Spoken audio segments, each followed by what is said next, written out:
Halo dan selamat pagi sahabat UP Indonesia. Di video kami kali ini mengisahkan tentang perjuangan, pergumulan, dan dedikasi yang sangat tinggi yang dialami dan ditunjukkan oleh sekelompok guru yang mengajar di sebuah sekolah dengan julukan SD Negeri di Atas Awan.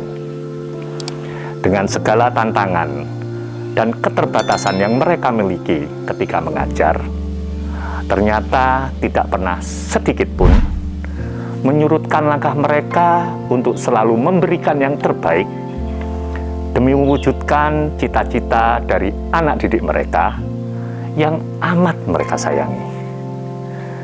Nah, lalu seperti apakah kisah selengkapnya dari para pahlawan tanpa tanda jasa ini?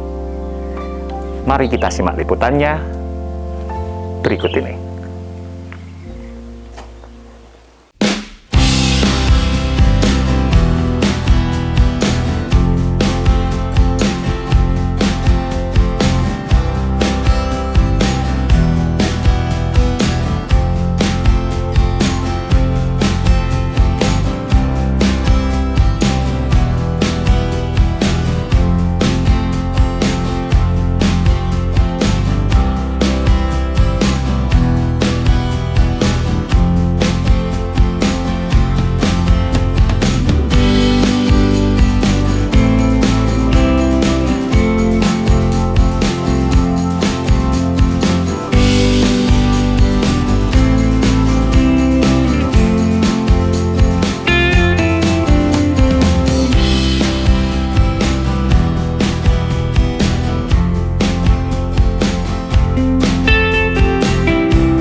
Dan sahabat UP Indonesia, seperti yang bisa Anda lihat, saat ini kami sudah berada di sekolah SDN 2 Gombeng Sari, yang tepatnya berada di dalam perkebunan Kaliklata, Kelurahan Gombeng Sari, Kecamatan Kalipuro, Banyuwangi.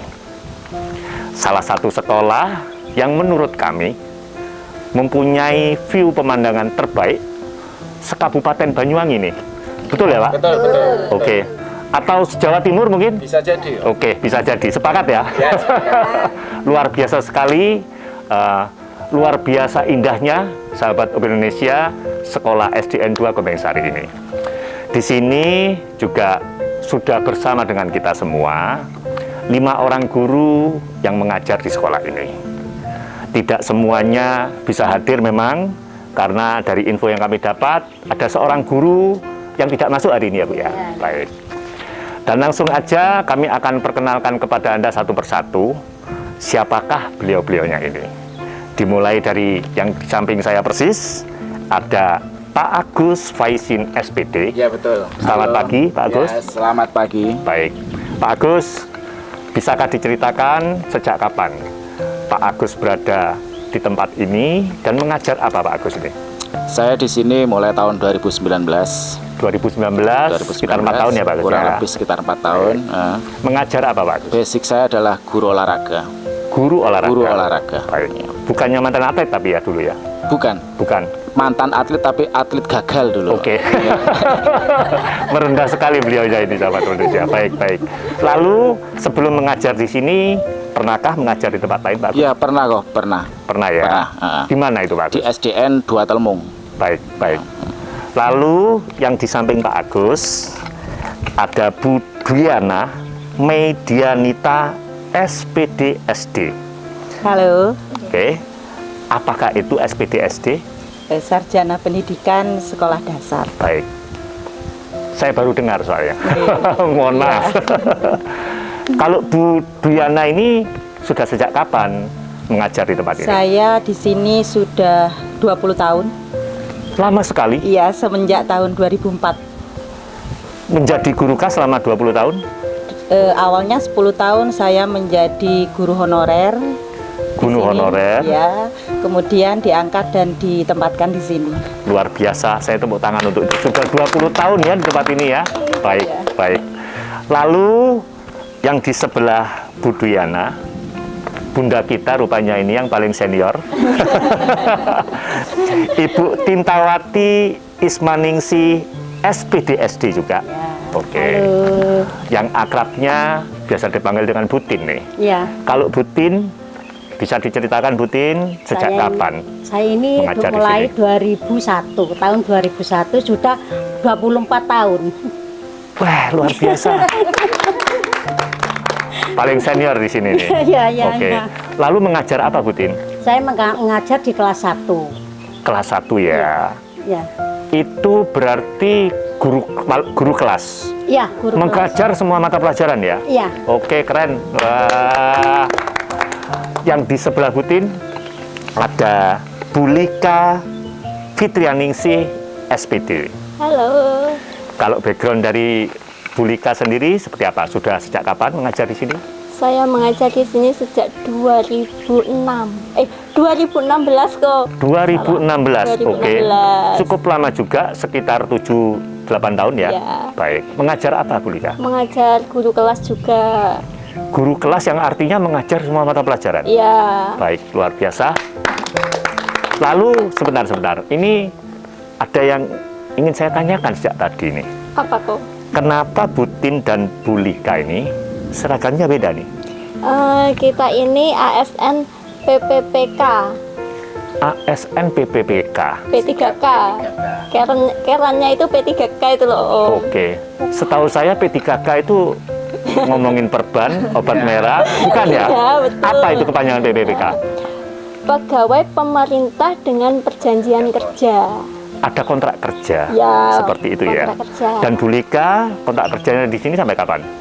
Ini berakhir bulan depan. Bulan depan Ya, kebetulan, bulan oke. depan, ya. Terus insya Allah ada perpanjangan lagi. Inginnya sampai kapan di sini, Bu Lika? Ya, sampai pensiun. Oke.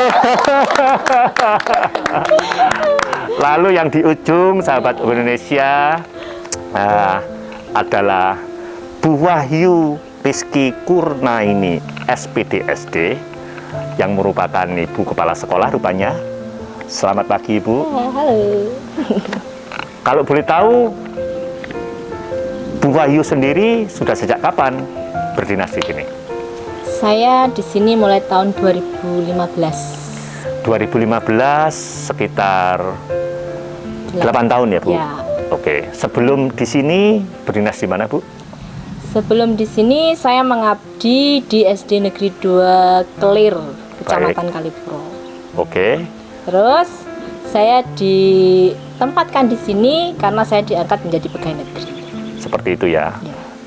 Begitu di sini langsung menjabat kepala sekolah. Tidak, saya mulai tahun 2015 di sini mengajar kelas sama seperti teman-teman. Oke, Kemudian di tahun 2019 akhir diberi kepercayaan sebagai pelaksana tugas kepala sekolah. baik. Dan di tahun 2002 saya ditetapkan sebagai kepala sekolah definitif.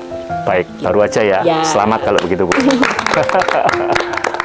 Baik, Bu Wahyu, tentunya kami ini juga ingin tahu ya, sejarah dari sekolah ini.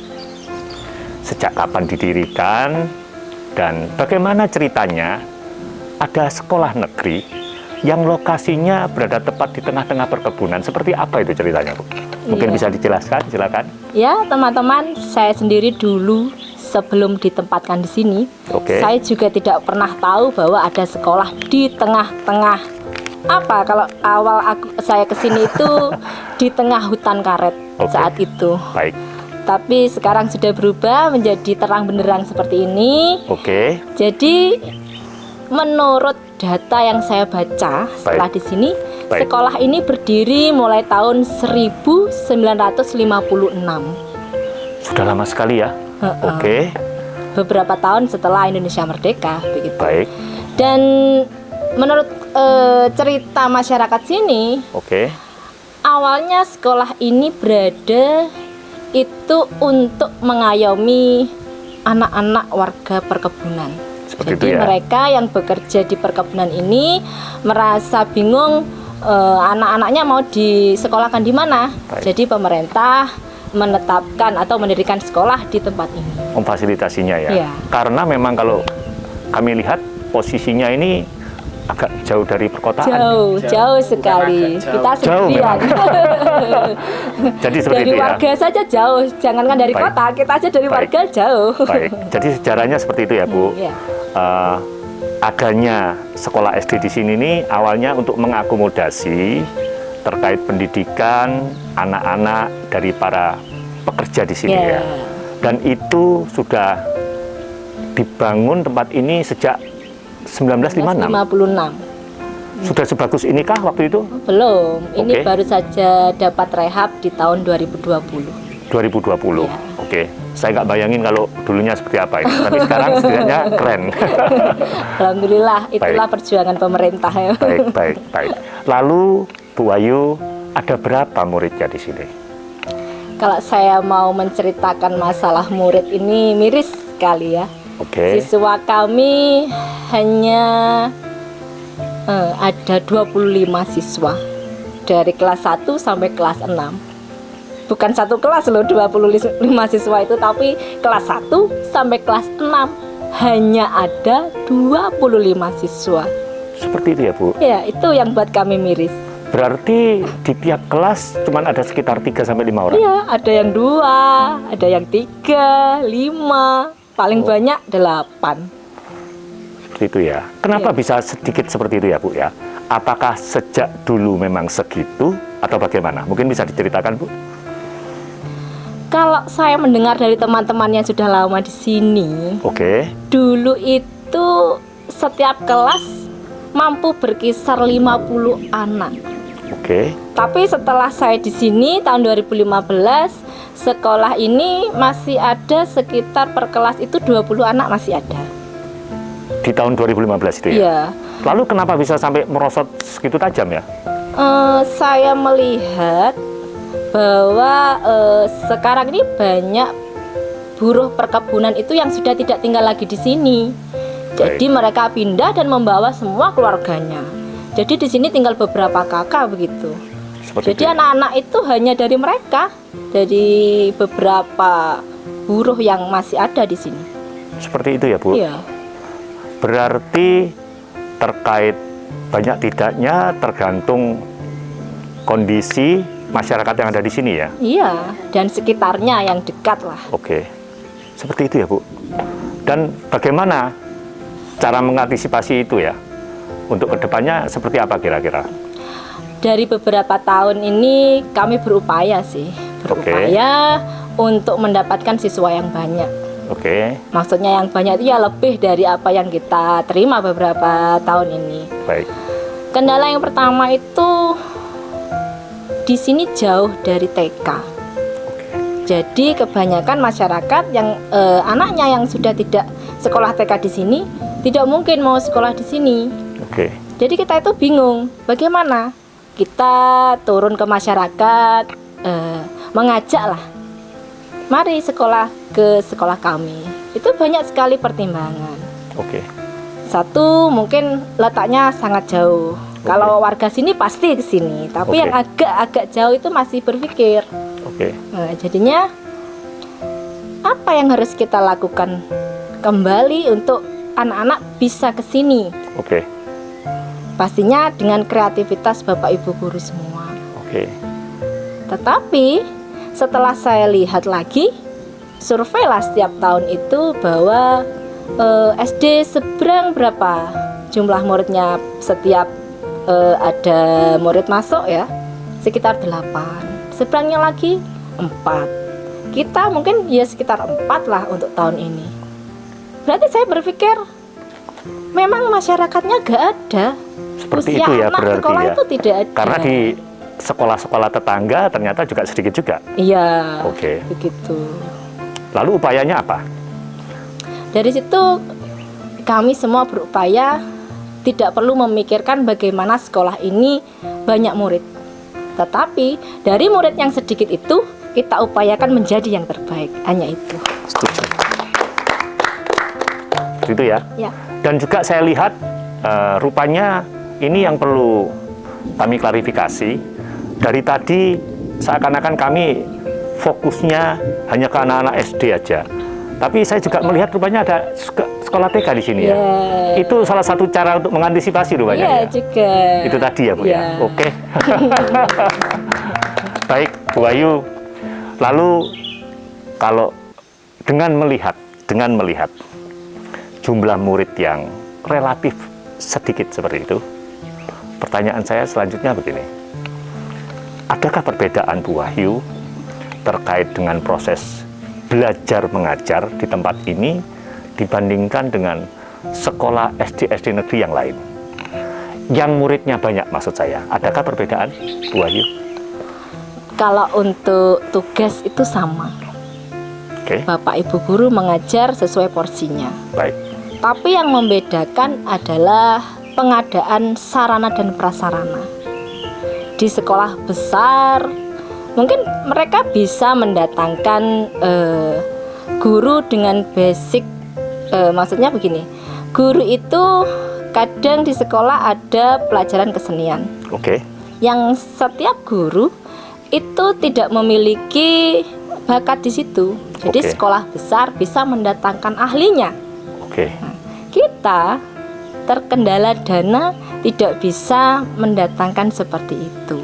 Seperti itu ya. Ya, Berarti kalau kita ngomongin proses belajar mengajar itu sama saja ya. Yang diajarkan di tempat ini dan sekolah SD negeri yang lain pasti sama, ada Sama. kurikulumnya ya. Iya. Yang membedakan cuman terkait kegiatan eskulnya. Bisa eskul dibilang seperti itu? bisa, dan sarana prasarana kita. Sarana prasarana. Iya. Bisa didetailin itu seperti apa konkretnya? Iya. Kalau SD besar mungkin mempunyai dana yang besar juga. Karena pemerintah memberi bantuan operasional itu setiap lembaga itu besarannya sama. tetapi jumlahnya menghitung jumlah murid. Jadi kita, Itu ya. walaupun saya tidak bercerita, mungkin kalau di lingkup dinas pendidikan, teman-teman sama-sama sekolah itu tahu bahwa sekolah kami itu sangat benar-benar tidak bisa bergerak kalau di situ, khususnya untuk pengadaan sarana prasarana. Baik, sebentar. Berarti terkait sarana prasarana tadi, Iya. itu sebetulnya ada program dari pemerintah yang menyamaratakan sebetulnya ya. Cuman perhitungannya berdasarkan jumlah murid. Ya, iya, Minim sekali dong dengan jumlah murid yang cuma 25 Iya. anak. iya sangat minim sekali. Nggak bisa minta tambah tuh, Bu. Dari situ kan kita harus berpikir, dan saya juga mengunggulkan Bapak Ibu guru di sini Yes. dengan memanfaatkan barang-barang yang tidak pakai beli, tapi Oke. mereka tetap bisa melaksanakan tugasnya dengan baik. Pastinya seperti itu ya. Iya. Pastinya guru-guru di sini berarti dituntut untuk lebih kreatif lagi Iya. ya. Waduh. Harus lebih kreatif, Pak Agus. Bisa jadi, Pak. Harus itu. Oke. Kalau contoh konkretnya di pelajaran PJOK tadi ya, Pak Agus ya, Iya. olahraga nih. Ini yang paling membedakan nih. Iya. Sekreatif apa dituntut Pak Agus? Kalau khusus untuk PJOK sendiri ya terkait dengan sarana prasarana yang sangat terbatas, akhirnya saya otomatis harus memodifikasi Oke. bagaimana pembelajaran ini bisa berlangsung meskipun dengan sarpras yang katakan kurang memadai. Oke. Sebagai contoh, Contohnya? saya mengajarkan misalkan lompat jongkok. Misalkan Lompat jongkok, ya, oke. salah satu cabang atletik lompat jongkok yang seharusnya itu ada sarpras yang sudah ditentukan. Oke. Karena kita nggak punya, ya saya harus memodifikasi dengan cara bagaimana anak-anak tak bariskan gitu. Sebagai balok lompatnya seharusnya ada alat, ini anak yang dilompat. Sampai seperti itu. Itu masih salah satu, belum yang lain. Oke. Ini pertanyaan sedikit nakal nih. Tidak bisakah misalkan ada program seperti apa sekolah ini terus minta dana begitu, tidak semudah itu ya ternyata ya? Kita harus kreatif sendiri. Waduh, berat sekali ternyata. Lalu sebelum beralih Agus, Iya. kok mau Agus dengan melakukan itu? Ya, ini tujuannya nggak ada yang lain. Hanya khusus berfokus kepada peserta didik itu saja. Waduh, luar biasa. Lalu adakah kendala-kendala sekarang? Sekarang dengan segala keterbatasan seperti itu, pertanyaan kami selanjutnya, kendala apa yang dihadapi selama mengajar di sini? Teman yang lain? Monggo, Bu Dina dulu. Siapa yang menjawab? Kendala apa biasanya? Seperti yang disebutkan Bu Rizky tadi, kalau kita terkendala sarana dan prasarana, kalau bagi saya mengajar di kelas, biasanya kalau di sekolah-sekolah besar, kalau saya diundang rapat di sana, mesti di kelas itu satu persatu ada LCD proyektor. Oke, Nah, kalau kita kan tidak punya. oke. Jadi sebisa mungkin apa yang kita punya pribadi kita bawa ke sekolah, misalkan laptop. Jadi kalau kita mengajarkan, kalau ingin mempertontonkan kepada anak video pembelajaran, jadi satu laptop yang kecil dikerubung sama anak-anak yang banyak dulu. Berarti butuh laptop banyak nih. Yang lain ada? Bulika? Seperti itu sampai ya Bu. Iya. Dan itu tetap tidak bisa seenaknya minta dana, bantuan dana begitu tidak bisa ya, karena memang pemerintah sendiri punya kebijakan seperti itu. Iya. Berat sekali ternyata di sini. Ada kendala lain? Contoh lain? Contoh lain juga kadang kita itu ingin menunjukkan mereka itu tempat-tempat yang bisa memberikan ilmu baru. Oke. Begitu, tapi kita terkendala jauh kan, sehingga saya dan teman-teman berusaha menggandeng Oke. komunitas-komunitas yang mau datang kemari untuk memberikan ilmunya. Contoh Green Yasmin, Oke. mereka dengan sukarela mengajak anak-anak itu untuk kreasi seni lewat cat, lewat barang bekas, sehingga memberi bekal lah bagi mereka. Seperti Selain itu ya. itu, kita juga menggandeng dari Pok Darwis Gombeng Sari untuk memperkenalkan anak-anak mengenai tanaman kopi yang pastinya identik dengan daerah kita. Daerah ini ya? Iya. Oke. Jadi dari Pok Darwis sendiri itu menanamkan ke anak-anak kopi ini harus bagaimana cara merawatnya. Oke. Dan kedepannya juga untuk memulai usaha seperti roasting, dan mereka juga dibekali menjadi barista kopi. Oke. Jadi masih banyak lagi. Kemarin juga ada dari Stikom datang kemari juga. Mereka mengajari anak-anak tentang perfilman. Oke. Sehingga kita dibuatkan sebuah film kemarin. Oke. Dan itu sempat kami lihat tuh keren tuh. Jadi seperti itu ya. Iya. Dengan segala keterbatasan akhirnya mengharuskan guru-guru yang ada di sini untuk menjalin komunikasi dengan para komunitas lainnya. Iya. Untuk mendatangkan mereka yang tentunya dengan sukarela ya. Iya. Karena tidak ada biaya lagi. Iya. Lalu ini tadi kita kan ngomongin perbedaan nih. Apa yang membedakan di tempat ini dengan sekolah lain? Tadi karena sudah menyinggung terkait laptop, adakah jaringan internet di sini? Jaringan wifi? Alhamdulillah ada. Ada ya? Ada. Syukur sekali. Bagaimana itu ceritanya? Karena sempat kaget juga kalau sampai ada di sini. Iya. Dari dana yang kita punya, pastinya kita berpikir kita tidak akan bisa Yes. untuk mengadakan Oke. internet. Oke. Tapi alhamdulillah pada saat itu kami mengajukan bantuan kepada pihak perkebunan dan mereka yang memberikan. Waduh, luar biasa. Perkebunan Kalikota ya? Ya. Waduh, harus berterima kasih dengan mereka nih Ya, rupanya. sangat berterima kasih. Syukur kalau begitu. Nah, ternyata meskipun letaknya di pelosok, ada jaringan internet sehingga bisa melakukan itu tadi ya. Pembelajaran online tetap bisa mengikuti anak-anak ini. Iya, bisa. Oke, baik. Baik, lalu selanjutnya begini. Yang ingin kami tanyakan juga, dengan segala keterbatasan yang ada itu, adakah prestasi yang pernah diraih oleh murid-murid yang ada di sini? Karena itu saya dapatkan info itu dari Instagram nih. Sekolah ini, sahabat UB Indonesia, mempunyai Instagram.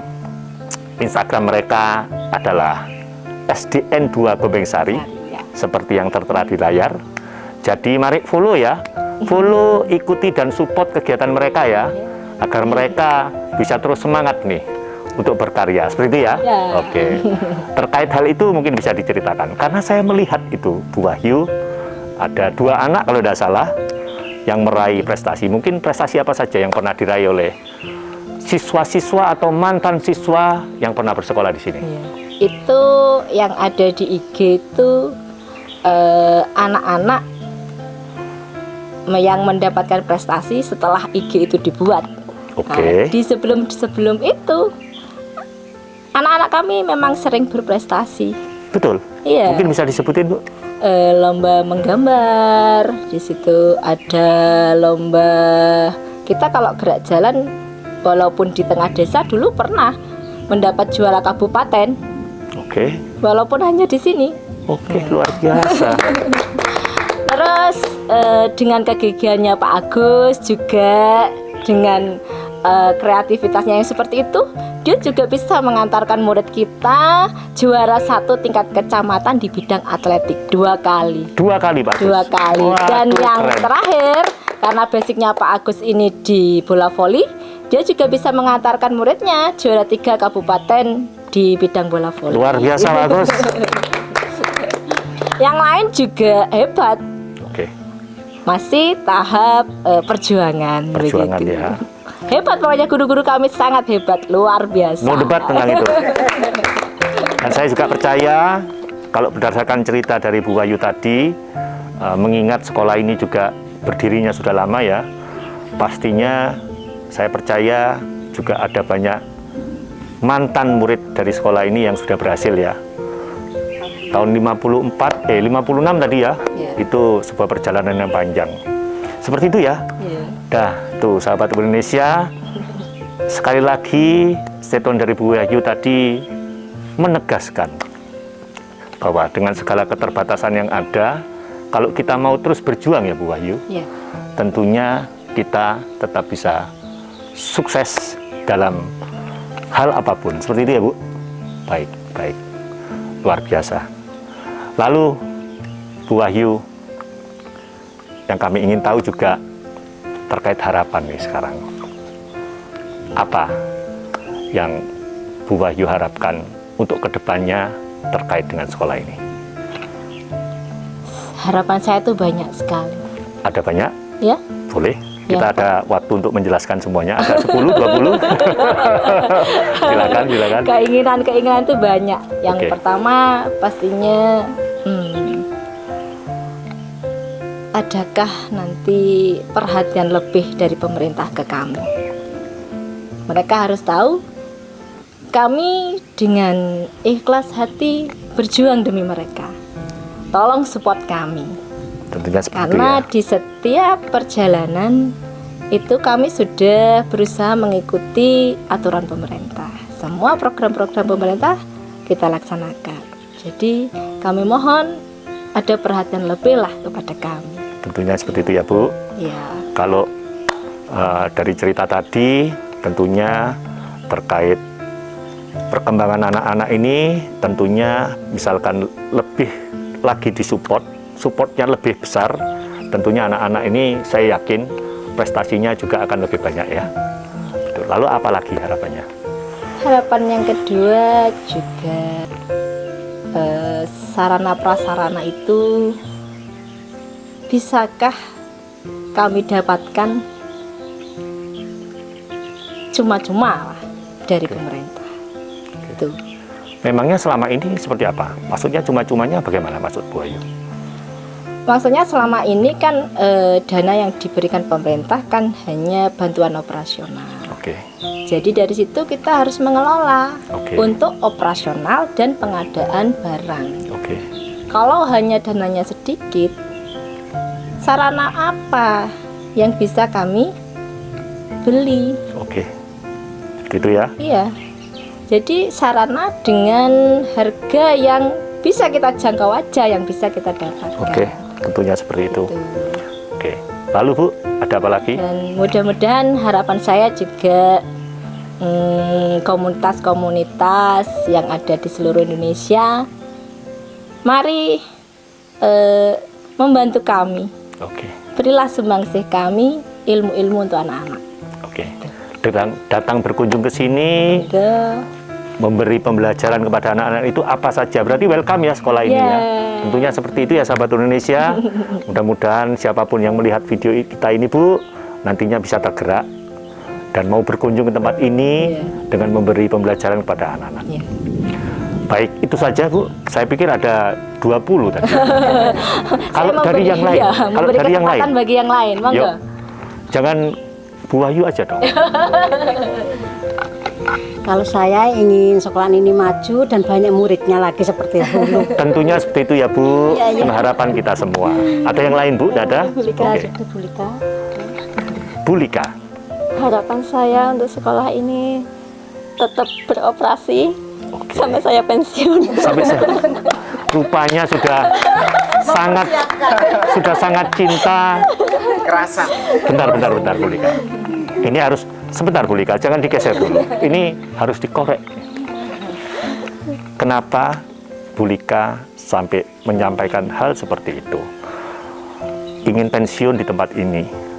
Padahal dari tadi saya ini dari cerita Bu Wahyu, dari cerita Pak Agus, saya itu membayangkan begini Bu Lika. Wah, berat ya jadi guru di sini gitu. Tapi kenapa Bu Lika malah ingin pensiun di sini? Memang sudah terbiasa dengan penderitaan atau bagaimana? Kenapa alasannya kalau Bu Lika? Merasa tertantang saja, ya. Karena kondisi anak-anak di sini beda dengan anak-anak yang di kota. Seperti itu ya. Ya. Apa bedanya? Bedanya dari segi ekonomi keluarga, kalau di kota itu kebanyakan menengah ke atas dan pendidikannya terjamin. Kalau di sini ya mohon maaf ya, menengah ke bawah dan harus banyak-banyak perhatian. Luar gitu. biasa Dan saya sekali. merasa tertantang. Justru melihat background dari murid-murid yang di sini ini yang semakin membuat hati Bu Lika rupanya tergerak dan ingin membantu ya masyarakat yang ada di sini dengan yang terbaik yang Bu Lika bisa. Seperti itu. Seperti itu. Keren Bu Lika. Dari Pak Agus mungkin. Monggo. Ini kelihatannya soalnya Pak Agus ini ingin ngomong. Ya, boleh Oke. sedikit aja. Oke. Ini selain ngomongin prasarana tadi loh Pak ya. Oke. Ya. Harapannya apa dari Pak? Harapan saya pribadi, meskipun dengan kondisi sekolah yang katakan bangunannya pas-pasan gini, Baik. kemudian jumlah muridnya terbatas, kami harapkan anak-anak di sini masih tetap berprestasi, baik itu dari akademik ataupun non akademik. Seperti itu ya. Iya. Harapan yang mulia sekali Pak Agus. Tentunya kami semua pemirsa UB Indonesia juga berharap seperti itu Pak Agus. Juga harapan dari kami semua guru-guru yang ada di sini terus semangat, tidak patah semangat untuk mengajar anak-anak ini sebaik mungkin ya. Luar biasa Pak Agus. Luar biasa. Baik. Lalu yang terakhir nih, sebelum kita akhiri bincang-bincang kita kali ini, kami juga ingin dong dari siapa, mungkin Bu Wahyu atau Pak Agus mungkin, siapapun yang ingin memberi pesan kepada pemirsa UB Indonesia yang melihat video kita ini, silakan. Sahabat UB Indonesia, di sini saya hanya ingin memberikan semangat kami supaya semua yang menyaksikan mempunyai semangat seperti kami. Yakinkan diri kalian semua bahwa apa yang kalian lakukan pasti menjadi yang terbaik. Luar biasa Ibu. Baik, Pak Agus dan Ibu-Ibu sekalian, terima kasih ya karena sudah meluangkan waktu untuk bisa menerima kami. Tentunya kami akan selalu mendoakan agar sekolah ini kedepannya bisa semakin berkembang. Anda semua di sini tetap semangat untuk mengajar mereka karena pastinya sangat dibutuhkan sekali nih oleh warga di sini dalam menyalurkan anak-anak mereka ini butuh sekolah ini, saya pikir. Terus semangat ya, sehat dan sukses selalu buat Anda. Terima kasih. Baiklah sahabat Indonesia, tentunya seperti biasa, jangan Anda kemana-mana terlebih dahulu, karena sesaat lagi akan ada pesan yang sangat berharga buat kita semua.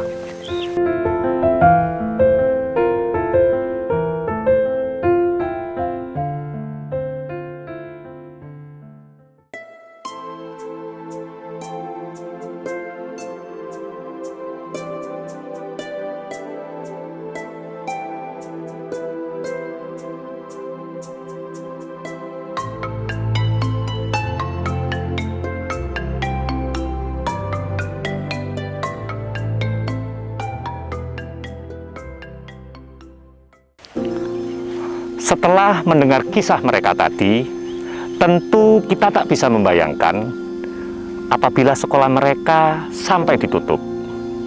Mengingat akan semangat, perjuangan, dan profesionalisme yang sudah mereka berikan bagi sekolah mereka.